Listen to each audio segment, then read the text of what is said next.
సింగరేణిలో సులభ కార్మికులు గత 20 సంవత్సరాల నుంచి 25 సంవత్సరాల నుంచి విధులు నిర్వహిస్తున్నారు. ఈ కార్మికులకు ఇప్పటి వరకు సింగరేణి యాజమాన్యం కానీ అదేవిధంగా సులభ ఇంటర్నేషనల్ సోషల్ సర్వీస్ ఆర్గనైజేషన్ సంస్థ కానీ ఈఎస్ఐ పిఎఫ్ బోనస్ సౌకర్యము ఇవ్వనటువంటి పరిస్థితి ఉంది.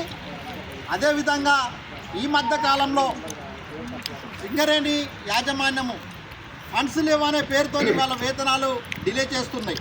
మరి గత సంవత్సరము 40,000 కోట్ల రూపాయల లాభాలు వస్తే మరి ఆ లాభాలను ఎవరికి పెట్టిండ్రో ఇలా సింగరేణి యాజమాన్యం సులభ కార్మికులకు సమాధానం చెప్పాల్సినటువంటి అవసరం ఉంది. వేతనాలు ప్రతి నెల 10వ తేదీన చెల్లించాలనేటటువంటి నిబంధనలు ఉన్నప్పటికీ ఇవాళ నెల చివరిలో వచ్చేటటువంటి పరిస్థితి ఉంది. అదేవిధంగా సులభ కాంప్లెక్స్లు అన్నీ కూడా ఇవాళ శిథిలావస్థలకు చేరుకున్నాయి, డ్యామేజ్ అవుతున్నాయి.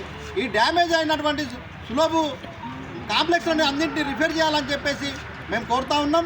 అదేవిధంగా ప్రధాన సమస్య ఇవాళ ఈ కార్మికులు వాడుతున్నటువంటి కెమికల్స్, అది బ్లీచింగ్ పౌడర్, పెనాయిల్, యాసిడ్, ఈరోజు నిత్యము వీటితో శుభ్రం చేయడం వల్ల అనేక మంది కార్మికులు అనారోగ్యాల పాలై చనిపోతున్నారు.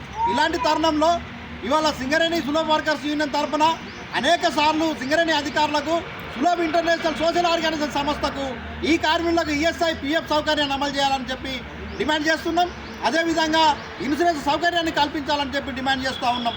కనీసము ఇవాళ హెచ్డిఎఫ్సి బ్యాంక్ కానీ అదేవిధంగా పంజాబ్ నేషనల్ బ్యాంక్ కానీ ఆ బ్యాంకుల ద్వారా వేతనాలు చెల్లించాలని, ఆ ఇన్సూరెన్స్ కవరేజ్ చేయాలని చెప్పేసి సింగరేణి సులభ వర్కర్స్ యూనియన్ తరఫున డిమాండ్ చేస్తూ ఇప్పటికైనా సులభ ఇంటర్నేషనల్ సోషల్ ఆర్గనైజేషన్ సంస్థ కానీ అదేవిధంగా సింగరేణి యాజమాన్యం కానీ ఈ కార్మికులకు న్యాయంగా చట్టబద్ధంగా రావాల్సినటువంటి బోనస్తో పాటు ఇతర హక్కులు సౌకర్యాలు కల్పించే వరకు సింగరేణి సులభ వర్కర్స్ యూనియన్ ఐఎఫ్టియు పోరాటాలు చేస్తాని.